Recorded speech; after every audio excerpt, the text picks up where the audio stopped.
আসসালামু আলাইকুম দর্শক। সঙ্গত কারণেই আজকে রকস্টার নিয়ে কিছু কথা আপনার সঙ্গে বলবো। কথাগুলো একদম না বলেই নয়। আমি চাইছিলাম না এই ধরনের কথা বলতে, তাও বলতে হচ্ছে। আর মাত্র ২৫ দিন আছে ঈদের।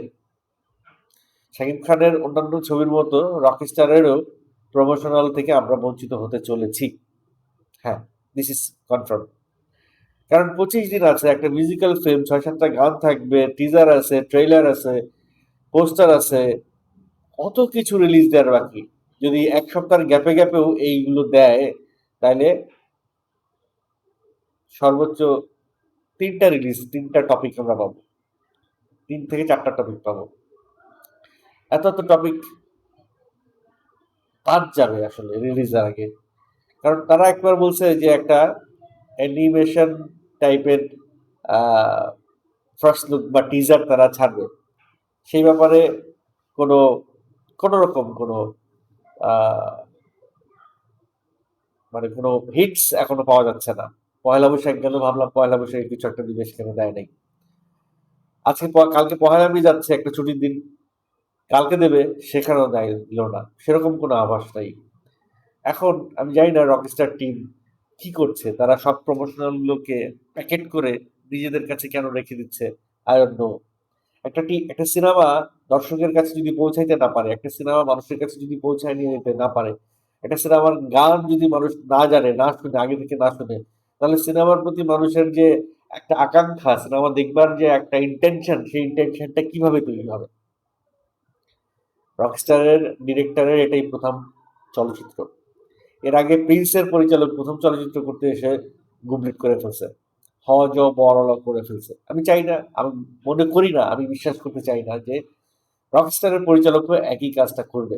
কিন্তু সময়ের সাথে সাথে যে বিষয়বস্তু আমাদের সামনে আসতেছে, তাতে করে আমাদের সেই কথাটাই ভাবতে বা সেই সন্দেহটাই মনে তারা ভাবতে শুরু করেছে।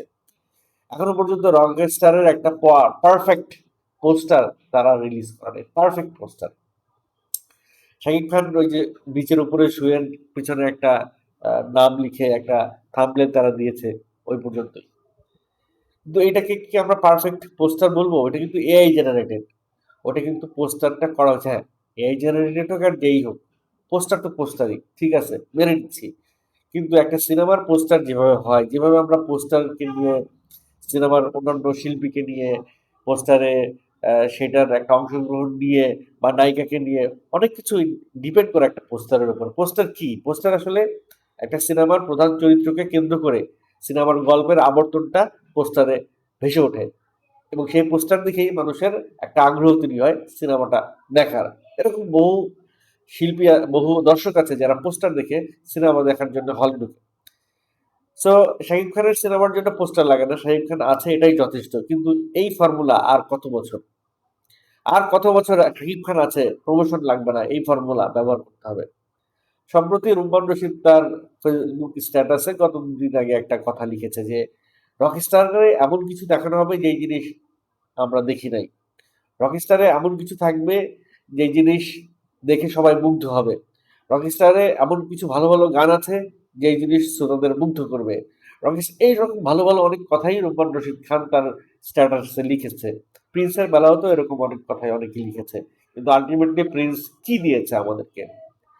সো প্রথম পরিচালক, প্রথম সিনেমা, পরিচালকের প্রথম সিনেমা, সব এই বিষয়টাতে সবসময় একটা শঙ্কা থাকে, একটা ভয় থাকে যে এই না গুবলেট, এই না হজবরলা, এই না মানে সব শেষ, এই না মানে কি জানি কি করে ফেলে।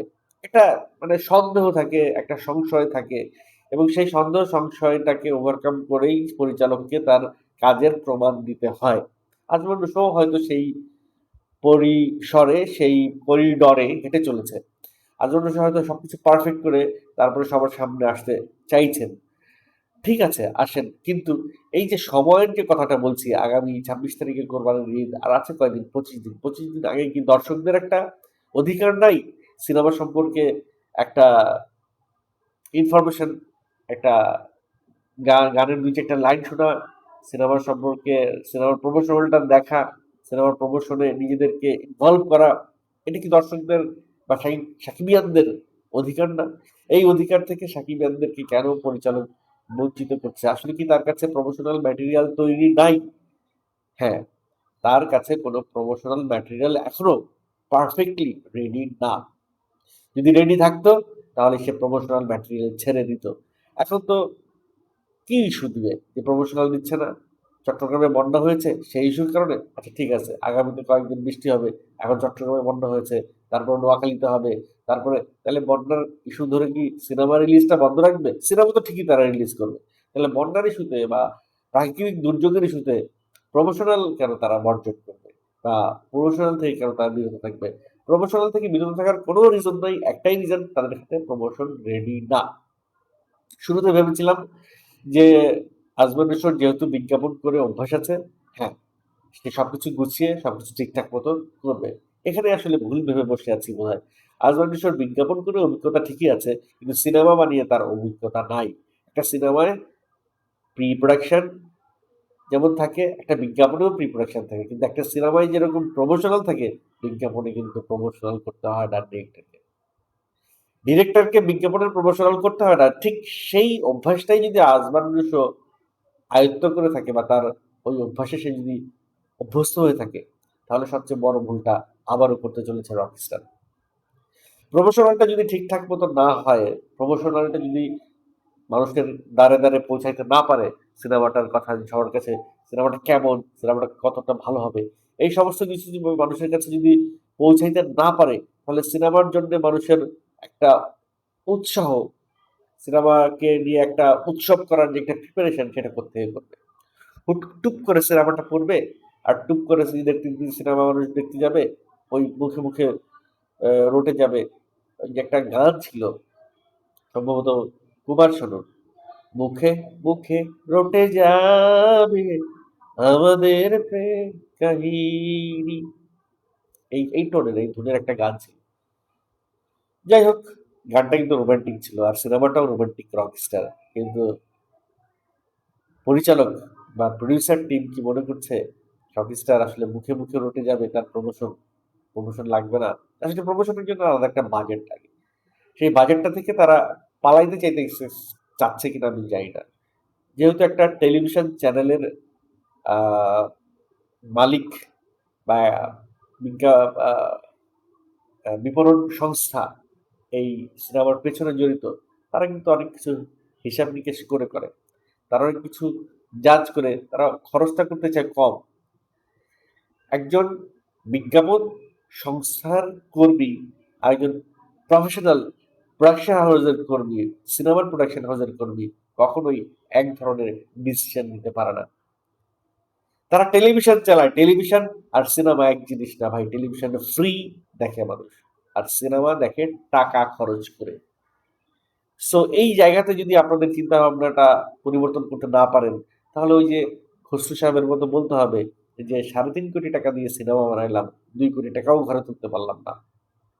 অথবা শিরিন আপার মতো বলতে হবে যে এতগুলো টাকা দিয়ে সিনেমা বানাইলাম, অথচ হল মালিকরা আমাকে টাকা দিচ্ছে না। যাই হোক, প্রিন্সের মতো রকস্টারও ভরাডুবি যেন না খায়, সেইটার একটা জোর মানে আকাঙ্ক্ষা জানাচ্ছি যে সময় আছে, এখনো ২৫ দিন সময় আছে। প্রমোশনালটা ঠিকঠাক মতো করেন।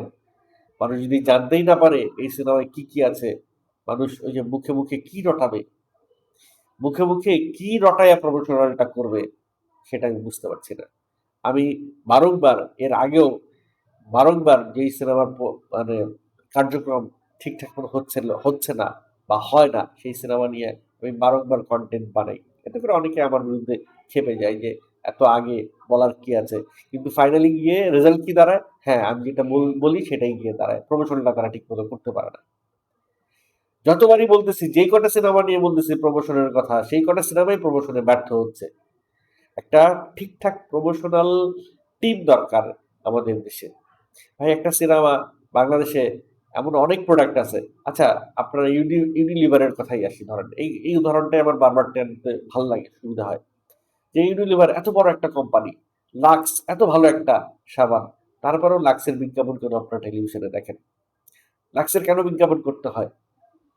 লাক্সে মানুষ সবাই ব্যবহার করে কম বেশি, এভারেজে সবচেয়ে বেশি ব্যবহার ইউজার লাক্সের। তারপরেও লাক্সের বিজ্ঞাপন কেন টেলিভিশনে যায়, পত্রিকায় যায়, সোশ্যাল মিডিয়ায় যায়? লাক্স সবচাইতে বড় ব্র্যান্ড সাবানের মধ্যে বাংলাদেশে। তো তেমনি শাকিব খানও সবচাইতে বড় ব্র্যান্ড সিনেমার মধ্যে বাংলাদেশে। তাইলে শাকিব খানেরও বিজ্ঞাপন লাগবে, প্রমোশন লাগবে। প্রমোশন ছাড়া শাকিব খানের সিনেমা থেকে যে পরিমাণ অর্থ লগ্নি হয়, সেই পরিমাণ অর্থ তুলে আনা সম্ভব না। না, না।